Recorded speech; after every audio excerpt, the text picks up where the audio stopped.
spot, man took off to fly to the moon. It was a journey that began 12 years before that rocket ever left the ground.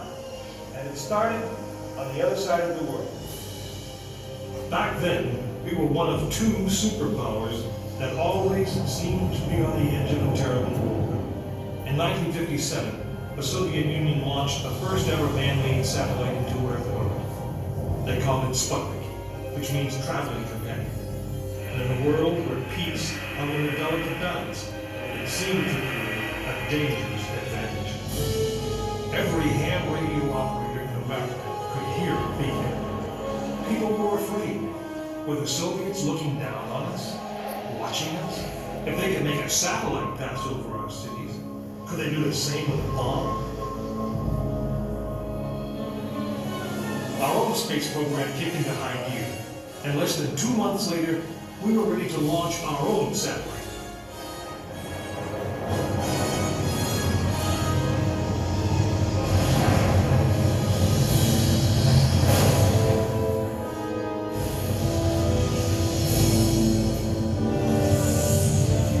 It was being called the space race, and we were running a distant second.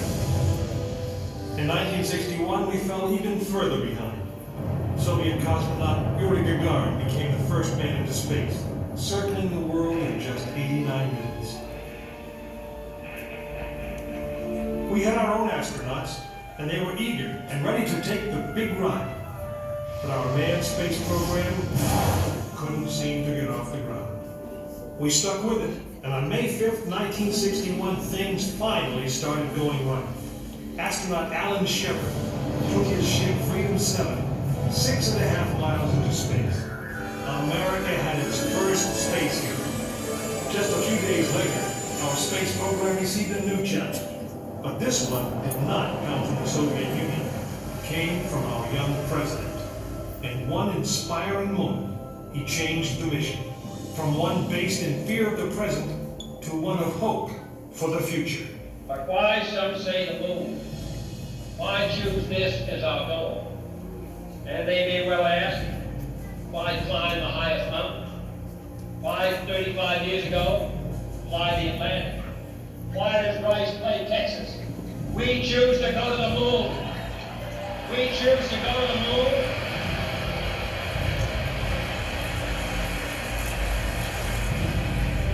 We choose to go to the moon in this decade and do the other thing. Not because they are easy, but because they are hard. We had been more than 16 minutes into space, and now we were going to the moon. We would have to design a rocket the size of a 36-story office building, put it together with the precision of a microscope, and accelerate it to the speed of a bullet. Then we would have to guide it to a moving target 250,000 miles away. Many people thought it was an impossible dream, but 400,000 of us set about making that dream a reality. It would be the longest, most hazardous voyage that any man had dared to attempt. But step by step, mission by mission, we orbited the Earth, perfecting the skills and technologies we would need on this incredible journey. Our astronauts practiced maneuvering, docking, and 1,000 other tasks that would comprise the moon mission. We created new alloys, lighter and stronger than anything seen before. We designed communication systems that would be reliable over the vast distance. And behind it all, we tried to perfect the rocket that would be powerful enough to punch out of Earth orbit and take us to the moon.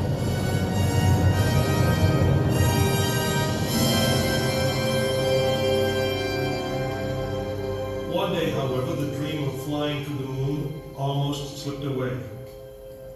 It was January 27th, 1967.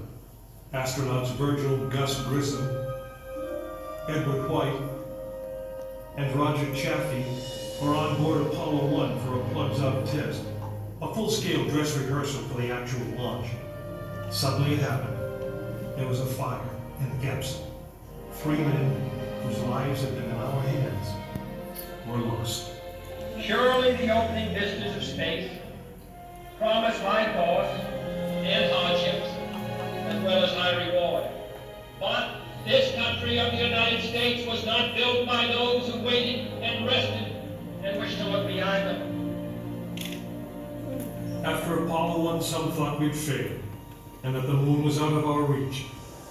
But we owed it to those men to learn from their sacrifice and to carry on.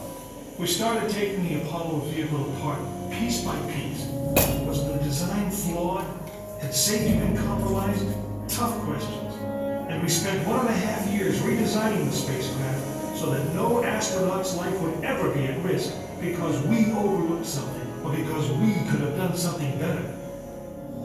A moon rocket is 91% high explosive, and it goes into the most unforgiving, hazardous environment there is.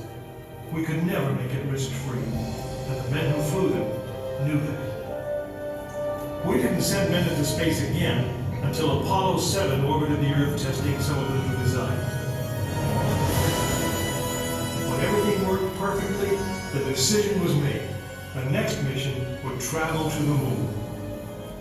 It was mankind's destiny to leave the shores of our planet behind and strike out across the vast ocean of space.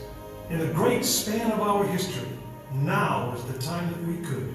Now was the time that we would.